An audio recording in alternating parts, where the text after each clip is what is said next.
देवऋषि नारद भगवान शंकर को एक लोटा जल चढ़ाकर वापिस आ रहे थे और चंद्रवंशी राजा जयध्वज बैठे हुए थे। देवऋषि नारद जब जल चढ़ाकर आ रहे थे, उन्होंने बाहर निकलकर दोनों हाथ ऊपर उठाकर बोला हर हर। जैसे उन्होंने हर हर महादेव कहा, इतने में जयध्वज को हंसी आ गई और जयध्वज को हंसी आई और जयध्वज ने ठाका लगाकर एक कमेंट्स कर दिया, उंगली उठा दी, एक शब्द कहे। जयध्वज कहने लगे देवऋषि नारद को भी जल चढ़ाने की जरूरत पड़ गई। जब आप देवादिदेव महादेव को जल चढ़ाने के लिए जाओगे ना, तो लोग बाग ताने दिए बिगर नहीं दे सकते, उनका काम है ताना देना। जयध्वज को हंसी आ गई और जयध्वज को हंसी आई तो देवऋषि नारद के हाथ में शंकर जी को चढ़ाने वाला लोटे का जल था। हाथ में जल लेकर कहा, रे जयध्वज तू मेरे ऊपर हंस रहा है, मैं तुझे श्राप देता हूं, राक्षस की योनि पड़ेगी तेरी। श्राप देते ही वो बहुरोमा नाम का असुर बन गया, राक्षस बन गया, असुर। शिव महापुराण की विद्धेश्वर संहिता में लिखा है, कोई शंकर को जल चढ़ाने जाए, कोई शंकर का जल चढ़ाकर आए, आप अपनी दुकान पर बैठे हो और जल चढ़ाने नहीं जा सकते, आप अपने व्यापार में लीन हो, जल चढ़ाने नहीं जा सकते, आप शंकर के मंदिर तक नहीं जा सकते। तो शिव महापुराण की विद्धेश्वर संहिता कहती है, अगर कोई शिव के मंदिर में जल चढ़ाने जाए, लौट कर जाए, अगर उसके मुख का भी अगर आप दर्शन कर लो तो जल चढ़ाने का पुण्य फल प्राप्त हो जाए। केवल मुख का दर्शन, केवल मुख का दर्शन।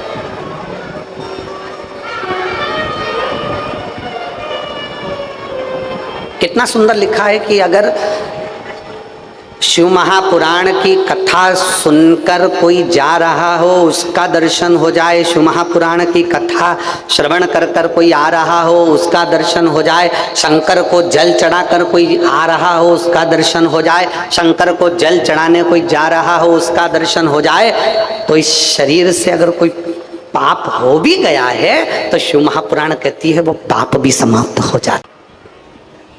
एक शिव भक्त पर हंस दिए जयध्वज, असुर बन गए, बहुरोमा राक्षस बन गए, असुर बन गए। विचार करा मैं करूं क्या,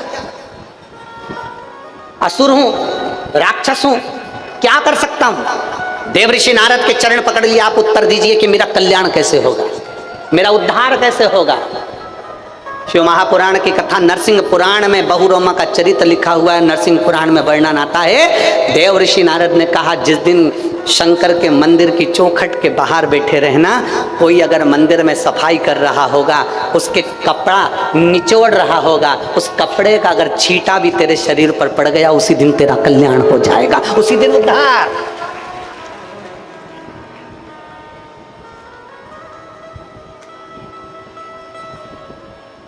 अब जरा विचार करिएगा कि मंदिर में सफाई करने का, मंदिर को साफ करने का, मंदिर में झाड़ू लगाने का, मंदिर को सफाई करने के बाद कपड़ा मात्र निचोड़ा, उसका पानी का छींटा भी उस असुर पर पड़ गया तो उसका कल्याण हो जाएगा। ये देवऋषि नारद कह रहे हैं। अभी अभी आपको कथा में कहा था, जिस दिन त्रिपुंडधारी आता है तो तृष्णा मिटा देता है। दिल में अगर हृदय में त्रिपुंडधारी बैठ गया तो तृष्णा मिटा देगा। हृदय में अगर त्रिपुंडधारी बैठ गया तो तुम्हारे भीतर की सारी तृष्णाएं, सारे दुख समाप्त कर देगा।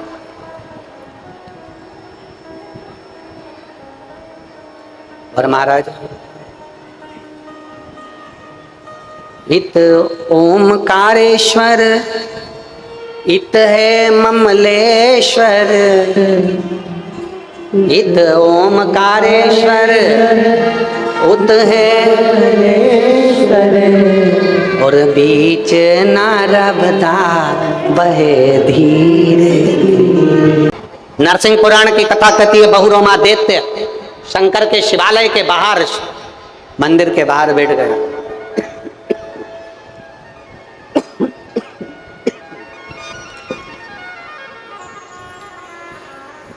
मंदिर के बाहर बैठा है। जल चढ़ाकर एक स्त्री, एक नारी जल चढ़ाकर निकल रही थी। मंदिर में थोड़ा सा सफाई करने के उद्देश्य से वस्त्र कहाँ ढूंढती, अपने साड़ी के पल्लू से उसने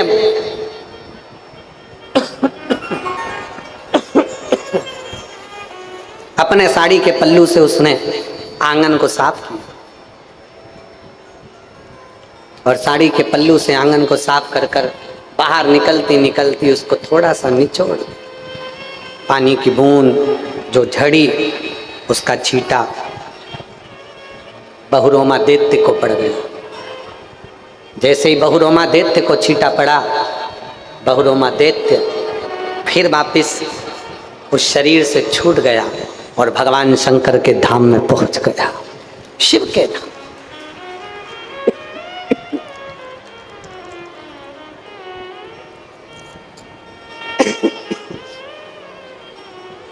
भगवान शिव जी के धाम में पहुंच गए बहुरोमा।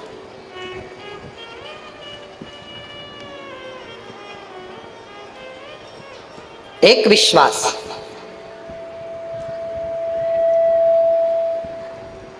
एक भरोसा, एक दृढ़ता शिव के करीब में लेकर जाती। एक कथा आती है देवराज नाम के ब्राह्मण की, बहुत सावधानी से सुनिए। इस दिल को, मन को भगवान में लगाकर सुनिए। बहुत दूर दूर से पैदल चल कर आए हो, बहुत 150 रुपये खर्च कर कर भी आए हो, डीजल में, पेट्रोल में, गाड़ी में। यहाँ से खाली नहीं लौटना है अपने को। जितनी बड़ी झोली है ना उसको पूरा भर कर लौटना है बाबा के पास से। शिव महापुराण की कथा में आए हो ना तो दिल से बाबा से प्रार्थना कर कर। देवराज नाम का ब्राह्मण है, ब्राह्मण कुल में जन्म भी मिल गया, ब्राह्मण के घर में आ भी गया, पर सत्कर्म से वंचित है। अच्छी कुर्सी मिल जाए ना, अच्छा पद मिल जाए ना, अच्छी प्रतिष्ठा मिल जाए, आपकी सत्ता, आपका वैभव, आपकी कुर्सी, आपका पद, आपकी प्रतिष्ठा अगर आपको अच्छी मिली हुई है, घर के आप बड़े हो, आप अध्यक्ष हो, आप उपाध्यक्ष हो, आप सचिव हो, आप जो भी हो, अगर अच्छे पद पर बैठे हो, घर के आप बड़े हो, बयो हो, वृद्ध हो, घर के अगर लोग आपका कहना मानते हैं तो शिव महापुराण की कथा कहती है पीछे मत हटना। अपने एक एक घर के व्यक्ति को शंकर के मंदिर तक भेजने की जवाबदारी अपनी बनती है। शिव महापुराण की कथा कहती है, भगवान शंकर की कथा कहती है, अपने घर के बच्चों को प्रॉपर्टी दोगे, अपने घर के बच्चों को जायदाद दोगे, अपने घर के बच्चों को सोना चांदी जेवरात दोगे। शिव महापुराण की कथा कहती है अपने घर के बच्चों को ये सब देना मना नहीं है, पर घर के बच्चों को थोड़ा थोड़ा संस्कार भी देते रहना। शंकर के मंदिर तक, देवालय तक, शिवालय तक, मां नर्मदा की गोद तक भेजते रहना, जिससे बच्चों में संस्कार बना रहेगा तो तुम्हारा दी हुई प्रॉपर्टी, तुम्हारा दिया हुआ वैभव, तुम्हारा दिया हुआ धन, तुम्हारा दी हुई संपदा वो संभाल सके।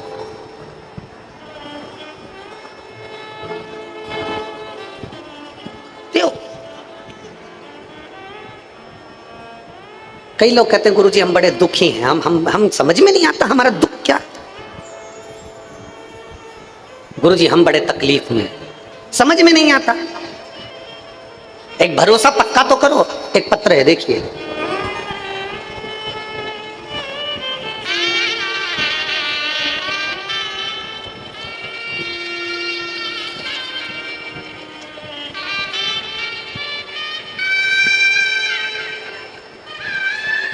मैं जयंती नरगावे निवासी, ग्राम नरावला, तहसील राजपुर, जिला बड़वानी, मध्य प्रदेश की रहने वाली हूँ। कहीं बैठी हो तो हाथ हिलाइएगा, अगर कहीं बैठी हो तो हाथ हिलाइएगा। मैं जयंती नरगावे निवासी, ग्राम नरावला, तहसील राजपुर, जिला बड़वानी, मध्य प्रदेश की निवासी हूँ। कहीं बैठी हैं? आप ही हैं? श्री शिवाय नमस्तुभ्यं। एक बार वापिस हाथ हिला दो। आ जाओ, एक बेलपत्र ले जाना, आ जाओ।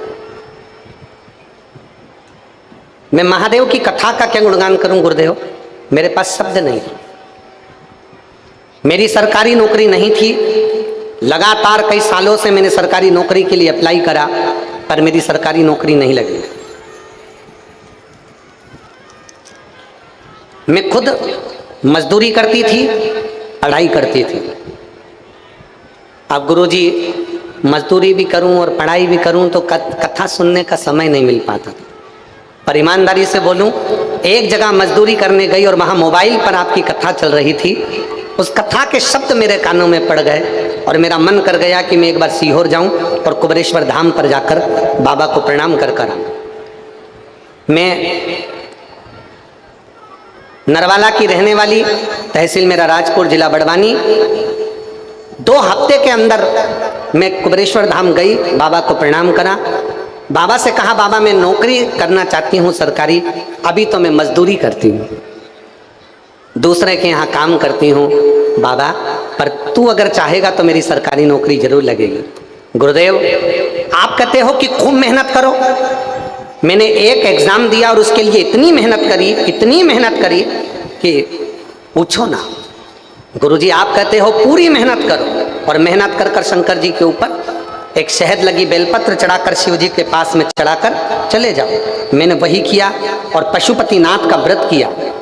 मेरे बाबा को मैं धन्यवाद देती हूँ। आज मैं सरकारी स्कूल में टीचर के पद पर बाबा की कृपा से विराजमान। मैं बाबा को धन्यवाद देती हूँ। आज मैं सरकारी शिक्षक के पद पर मेरी नियुक्ति हुई है। मैं शिव जी को प्रणाम करता हूँ। शिव तत्व इसी को कहते हैं। मेरी जीजियों, मेरे जीजाओं, आप लोग आए जरूर हो, पर ये सोचना, हमेशा आप ओमकारेश्वर आते थे तो आपकी मर्जी से आते थे, पर आज यदि ओमकारेश्वर की इस पवित्र भूमि पर बैठकर आप शिव महापुराण की कथा सुन रहे हो तो आज आप अपनी मर्जी से नहीं आए हो। आज ओमकारेश्वर बाबा ने अपने घर के कार्यक्रम में तुमको बुलाया। कथा करवाने वाला कौन? जम के बोलिए, ओमकारेश्वर बाबा। आ जाओ,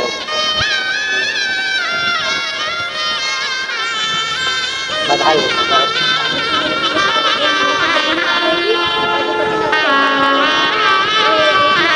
क्या हो गया? ठीक है।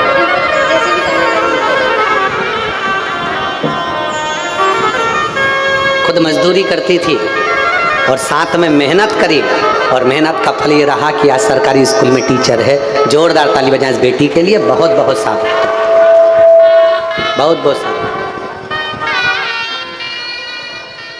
हमेशा ओमकारेश्वर यदि आप आए हैं, आपकी मर्जी से आए। आज बाबा के घर में कार्यक्रम है, तुम्हारे पड़ोसी के घर में कार्यक्रम होता है ना, हर कोई नहीं जाता है, जिसको बुलाया जाता है वही जाता है। तो ओमकारेश्वर की कथा में वही आता है जिसको मेरे ओमकारनाथ ने अपना समझकर बुलाया हो, जिसको बुलाया। बोल बम का नारा है सारी समस्या का हल। भगवान शिव ने जिसको पुकारा, भगवान शंकर ने जिसको बुलाया, वो यहाँ पहुंच गया, भगवान शंकर के धाम पर आ गया। देवराज ब्राह्मण है, देवराज ब्राह्मण के घर में जन्म लिया, पर ब्राह्मण कर्म नहीं कर पाए। ब्राह्मण कर्म से वंचित है। कभी कभी भगवान को धन्यवाद देना कि तूने ये मानव का शरीर दिया। लोग कहते हैं मैं बड़ी दुखी हूं, लोग कहते हैं मैं बड़े तकलीफ में हूं, परंतु भगवान को धन्यवाद देते रहना कि तूने ये शरीर दिया। एक मिठाई और एक दवाई सब लोग खाते हैं। बोलो जम के, बोलो मेरे जीजाओ, खाते हो कि नहीं खाते हो? खाते हो ना जीजियों तुम? मिठाई और दवाई ये दोनों चीज सब खाते हैं, पर दोनों में एक अंतर है। मिठाई अपने मन से खाते हैं, दवाई डॉक्टर के मन से खाते हैं। बोलो सही है कि गलत है? हाँ, तुम में से कोई ऐसा हो जिसकी मर्जी हो, उसको बड़ा शौक हो दवाई खाने का, तो वो निपटा जाता। फिर कई कई माताओं की आदत रहती है रात को सोने से पहले जब तक वो पूरे मुंडे पे बाम नहीं लपेट ले तब तक उसको नींद ही नहीं आए। उसका पति भी 2-4 बार बोल दिया, पागल हो गई है क्या? सिर दुख रहा है? नहीं। सर्दी हो रही है? नहीं। खांसी चल रही है? नहीं। तो फिर बाम क्यों लगाया? नींद नहीं आ रही। अब बताओ, इसको जब तक ये बाम लपेटे नहीं तब तक इसको नींद आए। और इसमें कई बैठी होगी ऐसी, इनका झोला खोल के देखना, इसमें कहीं नहीं निकलेगा तो बाम की शीशी तो निकलेगी। बोलो बोलो रीजी, जो ईमानदारी से बोल दो। हरिओ निमाड़ वाली, सही बोलो ईमानदारी से, सही है कि गलत? हमें बाम की शीशी तो नहीं। और कई कई तो इतनी होशियार कि जरा सा भी कहीं दुखे तो बाम नहीं निकाला। अच्छा, ऐसी होशियार इनका दांत भी दुखे तो बाम घुसड़ ले। इतनी चतुर चतुर बैठी है। और कथा में भी बाम की शीशी लेके आ गई और पड़ोसन की दुखी शिव कथा कर रही है। एक मिठाई एक दवाई, दोनों सब खाते हैं। मिठाई अपने मन से खाते हैं और दवाई डॉक्टर के मन से खाते हैं। शिव पुराण कहती है सुख हम अपने मन से भोगते हैं, पर दुख देने वाला वो होता है। कितना देना है, कैसे देना है, किस तरीके से देना है, ये वो जानता है। बस इतना ध्यान लगा कर बैठो कि मिठाई अपने मन से खा सकते हैं, पर दवाई डॉक्टर के मन से। उसी तरह सुख आता है हमारे कर्म के अनुसार, दुख भी आता है हमारे कर्म के अनुसार। दोनों को भोगना है, चाहे तुम हंसकर भोग लो, चाहे तुम रोक। पर निवेदन, अरे मत बुरे कर्म कर बंदे, वरना पछताएगा। भगवान की आंखों से तू बच नहीं पाएगा, तू बच नहीं पाएगा। अरे ओ अज्ञानी मत करना, तेरे कर्म का फल भी तू ही पाएगा। जैसा किया तूने तेरे आगे आएगा। मत बुरे कर्म कर बंदे, वरना पछताएगा। भगवान की आंखों से तू बच नहीं पाएगा, तू बच नहीं पाएगा। अपने कर्म का भोग हमको भोगना है। अच्छा करोगे तो भी मिलेगा और बुरा करोगे तो।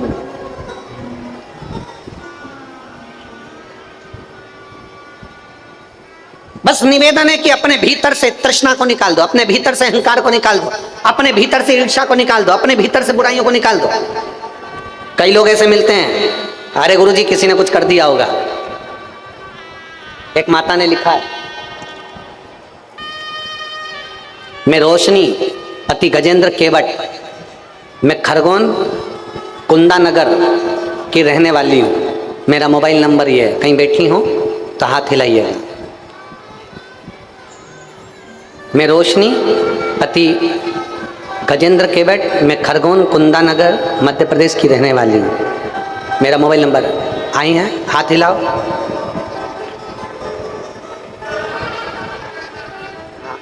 बच्चा आया है साथ में, ले आओ इसको, ले आओ। गुरुजी शादी के बाद लोग इंतजार करते हैं 2-5 साल तक कि बच्चा हो जाएगा, 2 साल 3 साल 4 साल 5 साल 6 साल में हो जाएगा। हमारे कई वर्ष निकल गए, 8 वर्ष तक हमने इंतजार, 9 वर्ष तक इंतजार करा। कोई ने कह दिया कि तुम्हारी गोदी बंदी है, कोई ने कह दिया तुम्हारे यहाँ बच्चा नहीं हो सकता, डॉक्टरों ने कह दिया कि तुम्हारे यहाँ संतान का सुख नहीं है। जगह जगह जाकर गोदी भरवाई, सब कुछ करा, कोई बंधन कर देता था। पर गुरुजी 12 वर्ष निकल गए ये सब करते करते, पर संतान का सुख नहीं हुआ। आपकी कथा में आपने कहा कि दुनिया में कोई ऐसा नहीं, किसी की सामर्थ्यता नहीं कि कोई बंधन कर दे, किसी की सामर्थ्यता नहीं कि कोई किसी की बुरा कर दे। आप कहते हो ना कि कोई किसी का बुरा नहीं कर सकता, और ये पक्का है गुरुजी।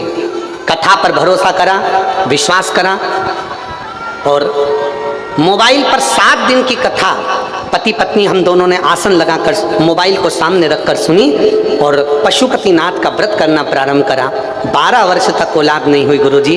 बाबा की कृपा से 3 महीने के अंदर गर्भ ठहर गया और 24/8/2022 को मेरे यहाँ पर संतान की प्राप्ति 12 साल के बाद,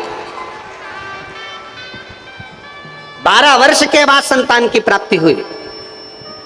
और दुनिया के लोग कोई कुछ कहे, कोई हमें लगता है कि लोग बुरा कर रहे हैं, हमें लगता है किसी ने हमारा बुरा कर दिया होगा, किसी ने बंधन कर दिया, किसी ने ये कर दिया, किसी ने वो कर दिया। ना, शिव महापुराण की कथा कहती है कोई तुम्हारा बुरा नहीं कर सकता, अपना बुरा अपन स्वयं करते हैं। अपने कर्म का भोग अपने को स्वयं भोगना है, अपना अच्छा करना है अपने को और अपना बुरा करना है अपने को, ये आपके ऊपर निर्भर करता है। पूरे नर्मदा तटवासियों को, खंडवा, खरगोन, बूंदी, हरसूद और आसपास में बड़वाह वगैरह सारे लोगों को ये मौका मिला है कि अपने नगर के पास में इतने सारे शंकर के भक्त शिव जी, अभी तक हमने फिर कहा, अभी तक आते थे अपनी मर्जी से, आज अगर इतने सारे शिव भक्त आए हैं तो ये शंकर के मेहमान है। शंकर के मेहमान मतलब अपने मेहमान। आज मौका मिला है, अपनी तिजोरी का ताला खोलो और कहीं पानी का पाउच, कहीं पानी की बोतल बन सके दोनों हाथों से, यहां से लेकर मोर टक्का तक और यहां से लेकर ओमकारेश्वर तक के बीच में जितना बन सकता है इन शंकर के भक्तों की सेवा में लग जाओ। ये मौका मिला है। और एक छोटी सी डायरी लो, उस डायरी के एक पन्ने पर लिख कर रखो 9 तारीख को ओमकारेश्वर में कथा चालू हुई, हमने 9 तारीख को 15 रुपए का पानी पिलाया। वो 15 रुपए का पानी 3 महीने बाद हजारों लाखों में ना चले जाए तो हमको जरूर बताना कि उसका फल मिला कि नहीं।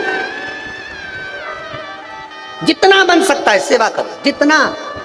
और मेरी जीजियों से भी निवेदन है, आप फ्री हो जाओ ना तो वो खंडेलवाल भजन में, खंडेलवाल जो भवन है वहाँ पहले तो भोजन यहीं बन रहा था। हमारे दोनों विधायक लगे हुए थे, यहीं पर सारी व्यवस्था करवाई थी। श्री नारायण जी पटेल जी ने और श्री सचिन बिरला जी ने पूरी व्यवस्था यहाँ करवा दी थी। पर पानी आ गया, जमीन गीली हो गई, तो भोजन की व्यवस्था यहाँ 800 मीटर की दूरी पर इसी ओमकारेश्वर रोड पर खंडेलवाल भजन भवन है, उसमें पूरी खंडेलवाल समाज को बहुत बहुत साधुवाद देते हैं जिन्होंने वो खंडेलवाल भवन दिया। उसमें भोजन बनना प्रारंभ हुआ। तुम्हें समय मिल जाए सेवा करने पहुंचो। क्या सेवा है वहां पर हमको बताओ। पूड़ी बेलना है हम बेलेंगे, सब्जी काटना है हम काटेंगे। यहाँ आए काय के लिए? सेवा के लिए आए। कथा सुनो, सेवा करो, सहयोग करो। 7 दिन मां नर्मदा के तट पर सेवा करना है हमको, जितनी बन सके। और उस सेवा का फल क्या होगा ये मेरा महादेव ही जान सकता, ये उसके ऊपर निर्भर। और खाली ना जाता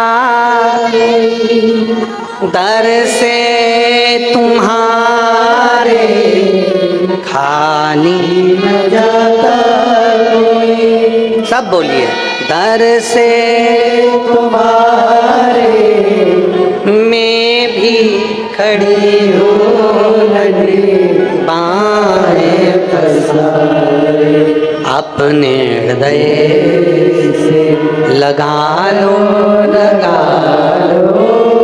गिरा जा रहा हो उठा लो, भोले अपने दर से अब तो ना टालो। गिरी जा रही हो उठा लो, उठा लो।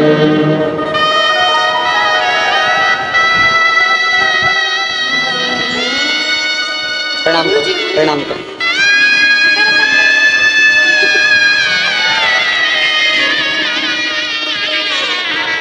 बारह वर्ष के बाद 2022 में इस बच्चे का जन्म हुआ है। एक बार जोरदार ताली बजाएं। शिव कृपा। अरे लुटा दिया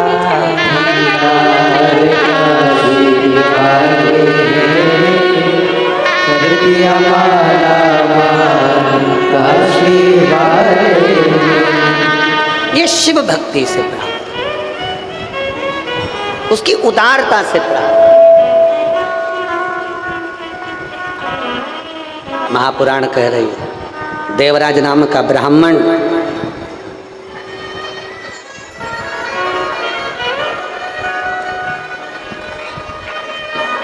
देवराज नाम का ब्राह्मण अपने कर्म से वंचित है, अपने कर्म से वंचित।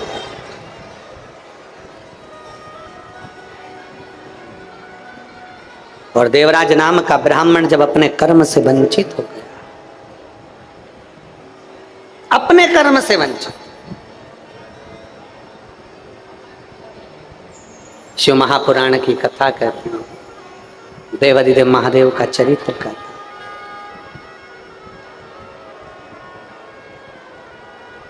चोरी का धन लिया,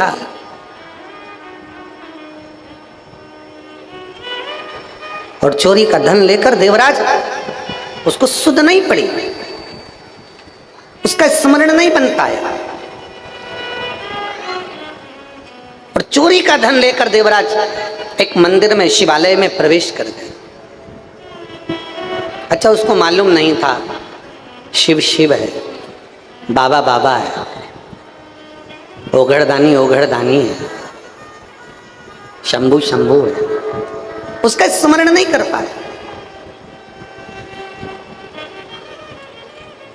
और जिस दिन आप मेरे शंकर को, जिस दिन मेरे देवाधिदेव महादेव को, जिस दिन मेरे बाबा को, मेरे शिव को, मेरे ओघड़दानी को, मेरे बाबा को जिस दिन पहचान जाओगे, उस दिन सारी भीतर का जो दुख है, भीतर की जो तकलीफें हैं, वो अपने आप नष्ट हो जाए। अपने देवराज नाम का ब्राह्मण शंकर के मंदिर में पहुंच गया। शिव महापुराण की कथा हो रही थी और कथा का स्मरण कर रहे थे।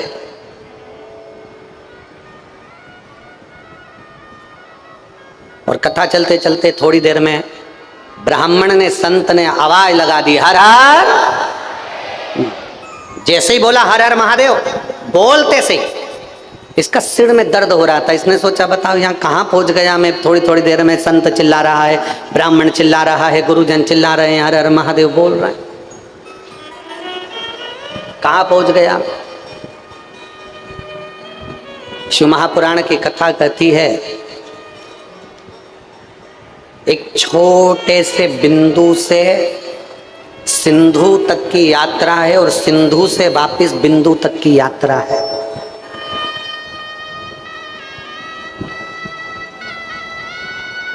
जिस समय पर सबसे पहला शिवलिंग प्रकट हुआ था, एक बिंदु से, घर्षण से, एक दिव्य ज्योति से, उसके प्रकाश से प्रथम शिवलिंग की उत्पत्ति। हमारे बीच में ब्रह्म कुमारी आश्रम की कई दीदियां आई हुई हैं, बहनें आई हुई हैं। ये लोग, आप कभी ब्रह्म कुमारी आश्रम में जाएंगे तो वो भी बताते हैं कि एक बिंदु से, बिंदु रूपी शिव से सब कुछ प्रकट, फिर भगवान नारायण, फिर ब्रह्मा, फिर सृष्टि, फिर आगे आगे पूरा चराचर, फिर पूरा संसार, फिर उसी बिंदु में समा जाना। ये लोग भी बताते हैं। साधु एक बिंदु से बिंदु तक की यात्रा है, बिंदु से बिंदु तक की यात्रा। शिव महापुराण की कथा कर रही है। देवराज नाम के ब्राह्मण ने जैसे बार बार शोर सुना, सिर में दर्द था, आवाज लग रही थी, मन में थोड़ी सी क्षुब्धता आई, और क्षुब्धता आकर वो चल दिया। और चलने के बाद विचार करा कि अब मुझे यहाँ नहीं बैठना, चोरी का धन लेकर बाहर निकला। जैसे ही बाहर निकला, निकलते से ही जैसे उसने देखा, मैं कहाँ जाकर छुपूं, मेरे को बहुत बुखार आ रहा है, मुझे बहुत कष्ट है, शरीर में त्राण उत्पन्न हो रहा है, शरीर में बहुत कष्ट उत्पन्न हो रहा है, मैं कहाँ जाऊं, कहाँ पहुंच गया। और देवराज नाम का ब्राह्मण मंदिर के देवालय के बाहर निकलने के बाद में एक बेलपत्री के वृक्ष के नीचे जाकर बैठ गया। बेलपत्री के वृक्ष के नीचे बैठा था, उसके स्मरण में नहीं आया कि मैं बेलपत्री के वृक्ष के नीचे बैठा हूं, उसके स्मरण में नहीं है।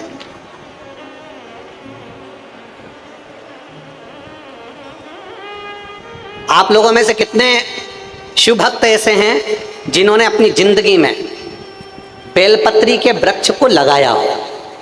उठाओ जरा हाथ। लगाया है सबने? उसको बड़ा करा है?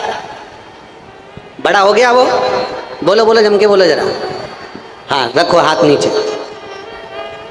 अब की बार बारिश में, बरसात के दिनों में प्रयास करना कम से कम 51 बेलपत्री के वृक्ष, तुम्हारी मर्जी पड़े जहां लगाओ, पर उसका ध्यान भी तुम्हें रखना है और उसको बड़ा भी तुम्हें करना है और वृक्षारोपण भी तुम्हें करना है। प्रयास करो। कितना सुंदर संवाद है, कितना सुंदर बात कही कि एक बेलपत्री के वृक्ष के नीचे से उसकी छांव में अगर कोई निकल कर चले जाता है तो 1000 अश्वमेध यज्ञ के बराबर उसको फल प्राप्त हो जाता है। मात्र निकल कर जाने, मात्र निकल कर जाने। और मान लो बेलपत्री का वृक्ष सूख गया, पूर्ण तरह से सूख गया, और आखिरी में सूखने के बाद जब वो बेलपत्री का वृक्ष सूख जाता है, वो किसी काम का नहीं रहता, तो लोग उसको कटवाने की सोचते हैं, तोड़ने की सोचते हैं। तो निवेदन है, जो बेलपत्री का वृक्ष, जैसे तुलसी का पौधा सूख जाता है, तुलसी का पौधा सूख जाता है तो आप लोग क्या करते हो उसको? बोलो बोलो, जम के बोलो। उसको क्या करते हैं? तुलसी के पौधे को, तुलसी के पौधे की लकड़ी को हम वृंदावन लेकर जाते हैं, गोवर्धन नाथ जी की परिक्रमा में लेकर जाते हैं, राधा कृष्ण कुंड पर लेकर जाते हैं, और वहाँ पर कई भगवान के भक्त बैठे रहते हैं, वो तुम्हें माला बना कर दे देते हैं। मान लो अगर माला नहीं बनाना है तो फिर क्या करोगे? तो सूखी हुई तुलसी की जड़ है, लकड़ी है, तो हम क्या करते हैं, उसका कार्तिक महीने में घिस कर चंदन बनाते हैं, और चंदन बनाकर मेरे ठाकुर जी को वो चंदन लगाते हैं। उसको हरी चंदन कहते हैं। उस चंदन का इतना महत्व होता है कि उस चंदन से मेरे भगवान शालिग्राम जी, मेरे ठाकुर जी बड़े प्रसन्न होते हैं। और मान लो तुमने बेलपत्री का वृक्ष है, तुम्हारे नगर में, तुम्हारे मोहल्ले में, तुम्हारे गांव में सूख गया, ना पत्ती आती ना फल आता, पूरा सूख गया, लकड़ी लकड़ी हो गई। अब उसको तुम निकलवा दो तो कई लोग कहते हैं हम उसको कटवाएं कि ना कटवाएं, उसको निकलवाएं कि ना निकलवाएं, सूख गया वो। प्रयास करना कि हम दूसरा बेलपत्री का वृक्ष लगाएं, और जो सूखा हुआ वृक्ष है, जो कि ना पत्ती है ना कुछ है, बिल्कुल लक्कड़ हो गया, बिल्कुल लक्कड़, फिर उसमें से निकाल कर उसका भी चंदन बनाकर मेरे देव दिव्य महादेव का लेपन करना प्रारंभ करो। जो मन की कामना होती है वो पूर्ण होती ही है, पूर्ण होती है। वो शिव शिव है, शंकर शंकर, ओगड़दानी ओगड़दानी महाराज। देवराज ने विचार करा, मैं क्या करूं, कहां जाऊं, किस स्थान पर जाऊं। और देवराज पहुंचे तो बेलपत्री के वृक्ष के नीचे पहुंच गए। शिव महापुराण की कथा कहती है, एक बेलपत्री के वृक्ष के नीचे से कोई भूलवश भी निकल कर चला जाता है तो 1000 अश्वमेध यज्ञ का फल प्राप्त हो जाता है। भूलवश भी बेलपत्री के वृक्ष की छांव अगर किसी जीव पर पड़ जाती है, यहां तक कहा गया कि बेलपत्री के वृक्ष के नीचे से कोई मुर्दे की अर्थी भी निकल कर चली जाती है तो वो जीव तड़पता नहीं है, उसे पिंडदान की जरूरत नहीं पड़ती, वो शंकर के निवास पर कैलाश में वास करता है।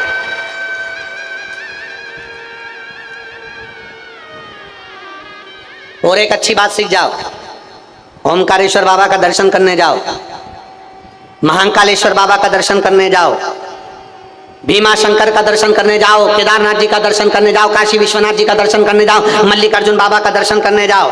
आप सबसे निवेदन है, अगर बन सके दर्शन करने से पहले आप लाइन में लगते हो। बोलो, लगते हो कि नहीं लगते हो? लाइन में लगते हो तो लोगों की डलिया में बेलपत्र रहती है, हवा से, ठोकर से, टोनी से, कोनी से वो डलिया में से बहुत सारी बेलपत्र जमीन पर गिर जाती है और लोग उसे लांग लांग कर चले जाते हैं, पाँव में दबा दबा कर चले जाते हैं। आप आपसे निवेदन है, आज हमें ओमकारेश्वर की कथा से सीख कर जाना है कि हम दर्शन की लाइन में लगे हैं, हम महाकाल की दर्शन की लाइन में लगे हैं, हम त्र्यंबकेश्वर बाबा के दर्शन की लाइन में लगे हैं, हम ओमकारेश्वर बाबा के दर्शन की लाइन में लगे हैं। हम जिस लाइन में लगे हैं, बेलपत्री किसी ने भी फेंकी हो, उठाने की जवाबदारी हमारी है। हम उसे उठाएंगे, पल्लू में रखेंगे और रखने के बाद उसको कहीं ले जाकर विसर्जन कर देंगे। ये जवाबदारी हमारी है, इसको हमें करना है।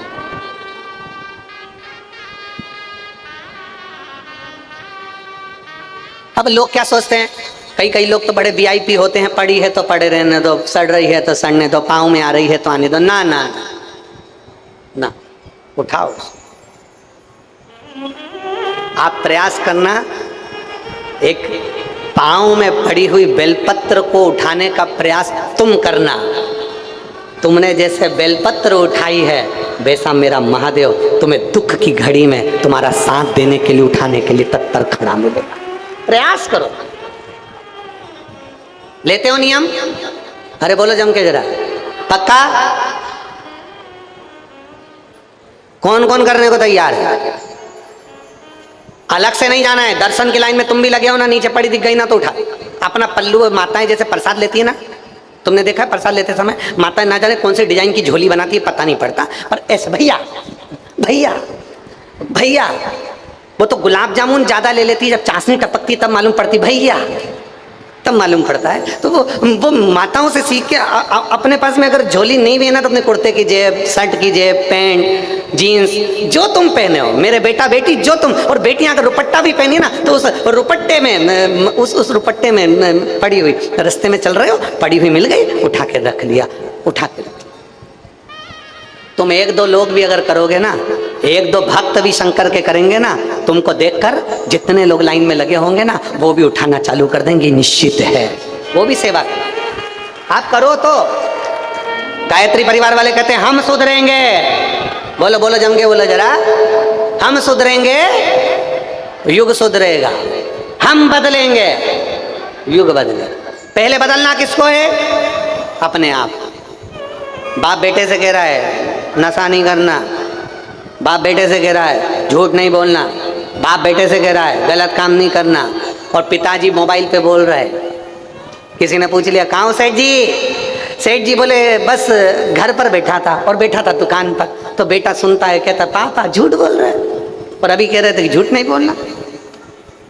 हम सुधरेंगे, बोलो जम के बोलो, युग सुधरेगा। हम बदलेंगे, युग बदलेगा।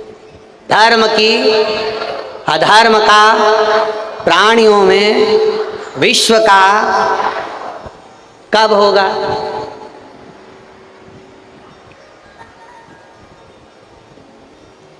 चिल्ला रहे हो विश्व का कल्याण, विश्व का, अरे अरे बोलते जाओ, विश्व का कल्याण। चिल्ला रहे हो विश्व का कल्याण। अभी पानी की बोतल देने वाला आ जाए तो सबसे पहले अपनी सोचते हो, विश्व की नहीं। फिर क्या सोचते हो? अपना कल्याण। भैया पानी, भैया लाओ दो, भैया आन दो, भैया आन दो।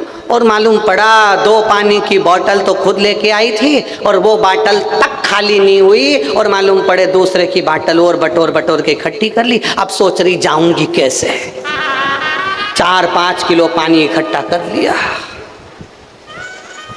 जाऊंगी कैसे? और आवाज क्या लगा रही थी? अरे बोलो, विश्व का। बस कह रहे हो, पर सबसे पहले तुम अपने कल्याण की बात कर रहे हो।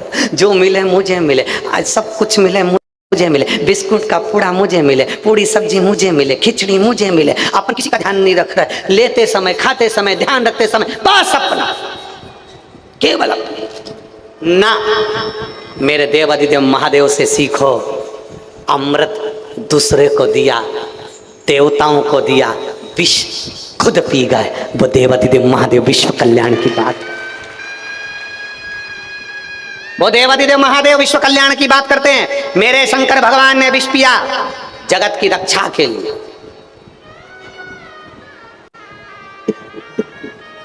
जगत की रक्षा, और शंभु शरण मांगो दो दया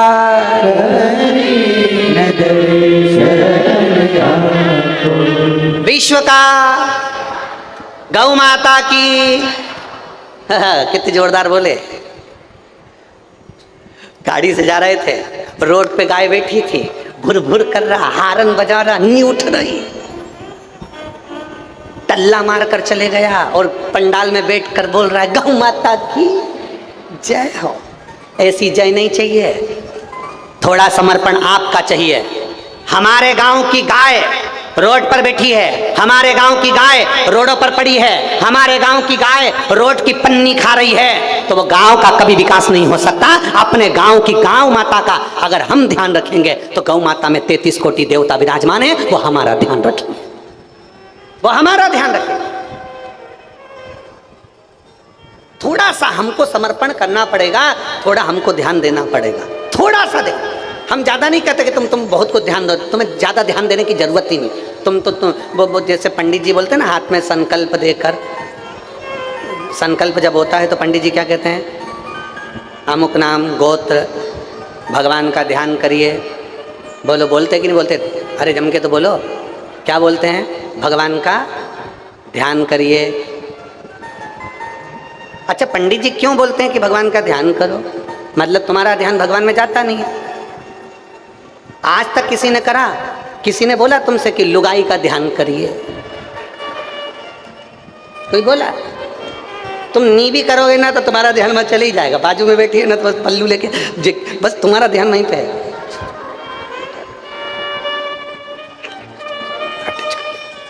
ध्यान जाएगा।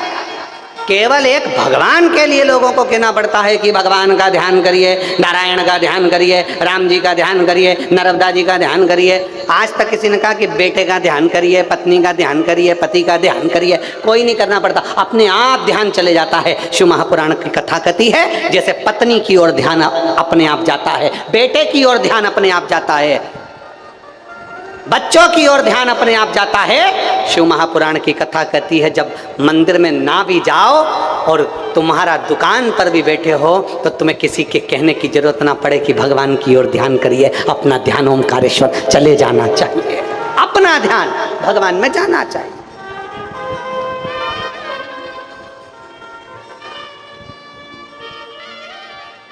अपना ध्यान।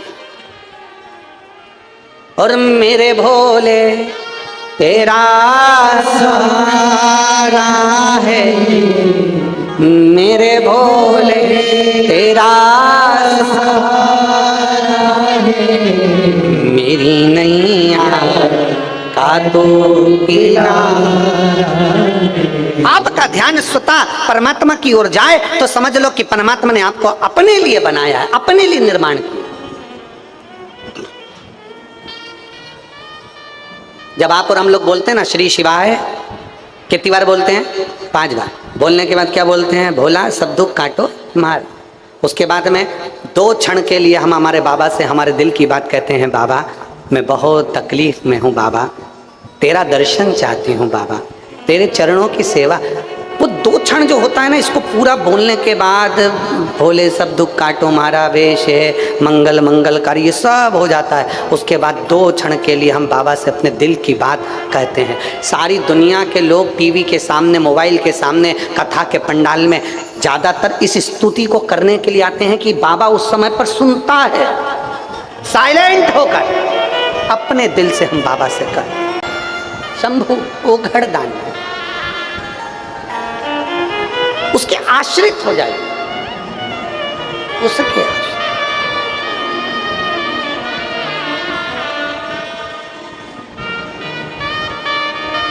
देवराज नाम का ब्राह्मण बेलपत्री के वृक्ष को नहीं जान पाया, बेलपत्री के वृक्ष की महत्वता नहीं जान पाया।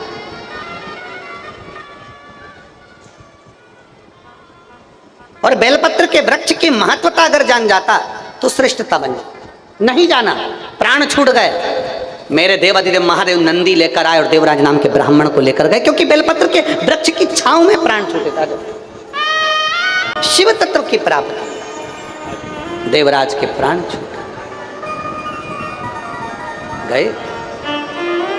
एक बिंदुक नाम का ब्राह्मण, जिसकी धर्म पत्नी है चंचुला,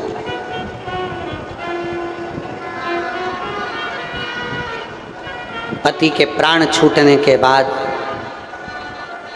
चंचुला देवी काशी शिव पुराण का स्मरण कर रही है। 12 ज्योतिर्लिंग में अगर कथा सुनने का मौका मिल जाए, एक एक ज्योतिर्लिंग में अगर आपको मौका मिले शिव पुराण सुनने का, प्रयास करना वहां बैठकर कथा जरूर सुनना, उसका फल बहुत।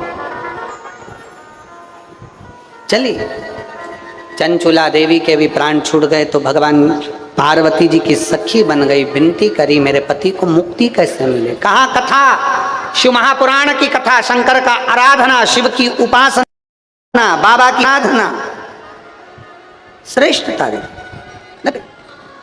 भगवान देवाधिदेव महादेव ईश्वर जी बन गए, पार्वती जी गोरा जी बन गई, गणा और गौर बन गए।